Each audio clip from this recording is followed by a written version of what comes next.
Clip number 803، اس clip میں قرآن پاک کی سورہ طٰہٰ کی آیت نمبر 10 سے 12 تک کی تلاوت، ترجمہ اور تفسیر قرآن صراط الجنان آپ سماعت فرمائیں گے۔ بسم اللہ الرحمن الرحیم۔ ترجمہ، اللہ کے نام سے شروع جو نہایت مہربان رحمت والا ہے۔ اذ رأى نارا فقال لأهلهم كثوا إني آنست نارا لعلي آتيكم منها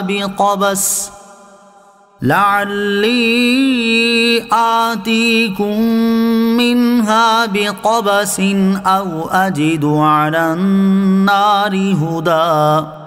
ترجمہ، جب اس نے ایک آگ دیکھی تو اپنی اہلیہ سے فرمایا، ٹھہرو، بے شک میں نے ایک آگ دیکھی ہے، شاید میں تمہارے پاس اس میں سے کوئی چنگاری لے آؤں یا آگ کے پاس کوئی راستہ بتانے والا پاؤں۔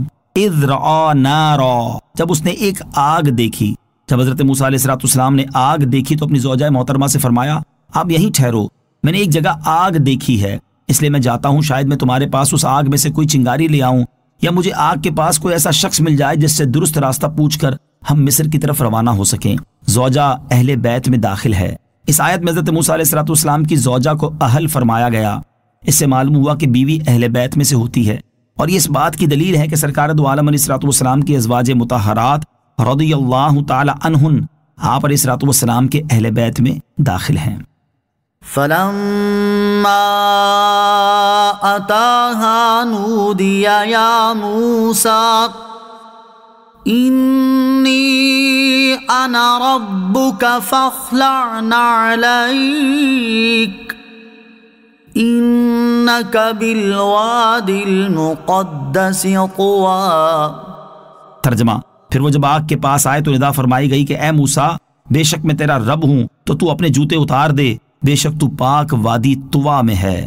فلما اتاہا، پھر وہ جب آگ کے پاس آئے۔ اس آیت اور اس کے بعد والی آیت کا خلاصہ یہ ہے کہ جب حضرت موسیٰ علیہ السلام اس آگ کے پاس تشریف لائے تو وہاں پر علیہ السلام نے ایک سرسبز و شاداب درخت دیکھا جو اوپر سے نیچے تک انتہائی روشن تھا، اور آپ علیہ السلام جتنا اس کے قریب جاتے اتنا وہ دور ہو جاتا، اور جب آپ علیہ السلام ٹھہر جاتے تو وہ قریب ہو جاتا۔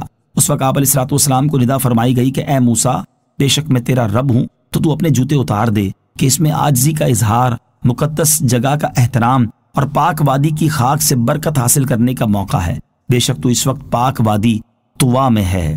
آیت فاخلع نعلیک سے حاصل ہونے والی معلومات۔ اس آیت اور اس کی تفسیر سے 4 باتیں معلوم ہوئیں۔ نمبر 1، پاک اور مقدس جگہ پر جوتے اتار کر حاضر ہونا چاہیے کہ یہ ادب کے زیادہ قریب ہے۔ نمبر 2، اللہ تعالیٰ کی بارگاہ میں دعا اور مناجات کرتے وقت جوتے اتار دینے چاہیے۔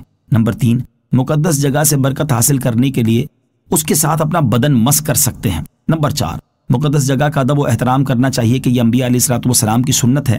اسی وجہ سے انبیاء کرام علیہ السلام اور اولیاء عظام رحمت اللہ تعالی علیہم کے مزارات اور اس سرزمین کا ادب کیا جاتا ہے جہاں وہ آرام فرما ہیں۔ ہمارے بزرگان دین مقدس مقامات کا ادب کس طرح کیا کرتے تھے، اس سلسلے میں ایک حکایت سماعت کیجیے۔ چنانچہ حضرت امام شافعی رحمت اللہ تعالی فرماتے ہیں کہ میں نے مدینہ منورہ میں حضرت امام مالک رضی اللہ تعالیٰ عنہ کے دروازے پر خراسان کے گھوڑوں کا ایک ایسا ریوڑ دیکھا کہ میں نے اس سے اچھا نہیں دیکھا تھا۔ میں نے حضرت امام مالک سے عرض کی، یہ کتنا خوبصورت ہے؟ انہوں نے فرمایا، اے ابو عبداللہ، یہ میری طرف سے تمہارے لیے تحفہ ہے۔ میں نے عرض کی، آپ اس میں سے ایک جانور اپنی سواری کے لیے رکھ لیں۔ آپ رضی اللہ تعالیٰ عنہ نے فرمایا، مجھے اللہ تعالیٰ سے حیا آتی ہے کہ میں اس مبارک مٹی کو جانور کے اوپر سوار ہو کر اس کے خروں سے روندوں جس میں اللہ تعالیٰ کے حبیب علیہ السلام کا روضہ انور موجود ہے۔ ہاں ہاں رہے مدینہ ہے، غافل ذرا تو جاگ، او پاؤں رکھنے والے یہ جا چشم و سر کی ہے۔ صلو علی الحبیب صلی اللہ تعالی علی محمد صلی اللہ تعالی وسلم۔